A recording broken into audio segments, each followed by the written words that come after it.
Benda ni duk spill pasal partner lagi ni. Bro, asal bro. Macam ni, Fi. Kenapa? Kau tahu, aku baru lepas tengok TikTok, Okay. tengok Instagram apa semua. Okay. Masing-masing duk spill dirty pasal ex partner, cerita buruk-buruk pasal ex partner. Lepas tu post dekat social media, malulah, bro. Sekarang ni kau rasa triggered Trigger memang Like nak forever trigger lah. Okay. Sekarang ni aku tak nak bagi kau seorang je trigger. Habis tu Kita try tanya orang yang ada kat sini. lepas tu nak tanya diorang apa reaction Kita diorang. tanya dia reaction dia apa. And then kita tengoklah macam mana dia punya pandangan, pendapat kan. Kita tengok macam mana. Sama ke tak dengan kita. Okay? Stress, aku stres. Jom lah. Tengok dia orang, kita tengok di situ.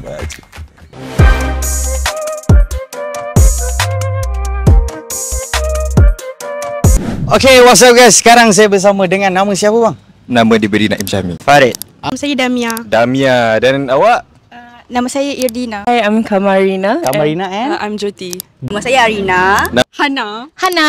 Okay, Hana. So sekarang ni you perasan tak kat social media semua ramai tengah orang buruk-burukkan pasal dia orang punya ex or partner. Kalau sakit hati je nak expose, nak spill the tea. So sekarang I nak tanya you, kalau benda ni jadi dekat you, or if kalau you ada experience about this kan, what will you do? Adakah you akan diam ataupun you akan confront? Bagi tahu benda yang sebenar-benarnya. For me, I would like confront lah because I nak, of course lah, benda ni dia macam mengaibkan diri sendiri. Betul. So I tak nak lah orang tengok kita buruk kan. Betul. So I would confront lah. Confront. Takkan kita nak berdiam diri kan? Yes. Dan especially kalau benda tu tak betul, then it's not fair if kita dengar daripada salah satu pihak je. Betul. Dia apa-apa pun kena dengar dua belah pihak guys. It's not you just terus, dia ni memang salah sebab kan the other person memburukkan that person. Okay. Macam contoh kalau dia teruk, dia buat macam dia datang rumah family you ke, contoh lah, dia tak puas hati atau dia kacau your new partner ke, apa you akan buat? Oh, I definitely would do a report police lah. Because that one was like over the limit lah. Macam tak perlu kot untuk nak melibatkan orang lain. Betul. Jaga-jaga Kalau lepas dia teruk-teruk, dia report polis. Maybe I will just husnuzon. Sebab after going through a breakup kan, kadang-kadang orang dia jadi mentally damaged. Maksudnya dari situ diorang nak find comfort. That's why dia luahkan dekat Instagram, Twitter and so on. Maybe benda tu juga boleh bagi comfort dekat other people yang went through the same thing. Contohnya kita tak tahu kalau dia break up gara-gara dia traumatized ke apa ke. So itu adalah hak dia untuk bagi opinion dia dekat social media and so on. Kalau dia bagi tahu anything about me, katakanlah tu ex saya, dia buruk-burukkan saya just husnuzon sahaja. Sebab opinion dia doesn't matter to me. Wow, so memang abang tak kisahlah pasal dia sangat. Ya, saya tak kisah. Dia akan berdiam diri selagi dia tak drop the name. Okay. Kalau dia drop the name, maybe boleh DM dia and then talk it out lah. Maybe dia ada sebab dia nak buat macam tu. Contohnya kalau dia nampak saya ni macam bad guy ke apa ke, maybe dia nak want family members dia, besties dia apa semua kan. Tapi kalau selagi boleh talk it out, I guess we'll just talk it out. Yeah. Yang pertama sekali, kita tak boleh percaya bulat-bulat lah because itu cerita daripada sebelah pihak je kan. And kalau saya sendiri yang kena, saya akan confront dengan orang tu lah. Kalau fakta tak betul ke, saya akan set the thing straight. And usually saya tak akan keep tu seriously, especially kalau benda tu tak betul pun. Kalau dia menjejaskan, yes, saya akan jumpa face to face ke.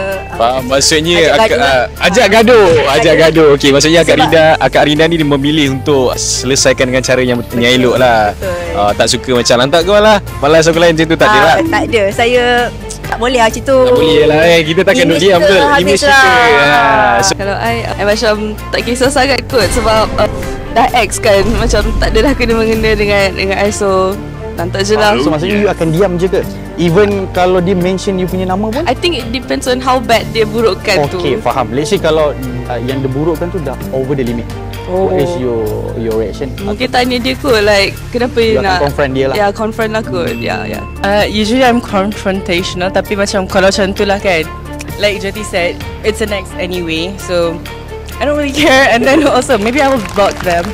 And then kalau dorang, like, I don't know if I can curse it, but like if they talk smack about me, I'll just like let God do his work. Ya, okay, so let it be lah. Yeah. Dia je nak cakap apa, cakap lah. Yang penting kita pun happy dah sekarang kan. Yeah. Kenapa korang tak move on ke? Cakap-cakap buruk pasal orang tak move on. Dia selagi kalau benda tu tak teruk, kita biar je lah. Macam mana? Sebab tak tahu. Sebab dia pun tak ada macam, tak adalah teruk sangat kan. Melainkan kalau dia sebut nama ketuk depan rumah. Oh, ketuk depan rumah.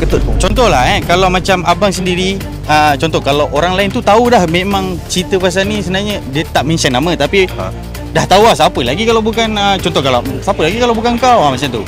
Tanya baik-baik, kalau dia jawab tak baik, baru kita bagi tak baik pula. Berdasarkan pandangan saya, walaupun saya tak ada ke apa kan, tapi untuk tengok pada isu semasa ni, untuk memburukkan saya dekat social media tu adalah salah, and saya rasa saya akan berbunyi untuk confront dia sebab benda tu macam memalukan tau. Ni bukan berdasarkan aib apa, ni memainkan maruah saya sebagai seorang perempuan. So saya akan confront dia lah. Yang pertama. Ada yang kedua ke? Yang kedua, biasa kalau macam buat status tu, maybe saya takkan layan sebab macam orang kadang-kadang dia nak attention. Attention seeker lah, orang cakap attention seeker lah. Okey, faham. Idina pula? Saya pun sama juga macam Damia. Cuma kalau orang tu still tak senyap juga bila dah confirm semua, mungkin buat report polis lah. Report polis kepada sesiapa yang nak cek masalah dengan Idina, jaga-jaga okey sebelum nama korang sampai kat balai polis okey. Alright, so ada pengalaman tak before this? Dengan ex ke? Tak ada ex. Tak ada ex? Oh, okey, tak pernah bercinta lah. Tak pernah bercinta guys. Tapi macam itulah pendapat dia orang. Kalau let's say kalau dia orang ni diburukkan, tak kisahlah relationship ke ataupun luar daripada relation kawan-kawan pun macam itulah dia orang punya pandangan. Okey. Dah lah tu buat apa nak campak daun tu I sakit hati. Mana boleh buat I macam ni? Suka-suka hati je buat cerita. Alah tak apalah benda pun dah lepas kita move forward je lah. Tak ada. Alah, okay, so kita dah dengar macam-macam pendapat daripada orang sekeliling kita. So sampai di sini saja video kali ni. Jangan lupa untuk subscribe, like dan share. See you guys on the next video. Bye-bye.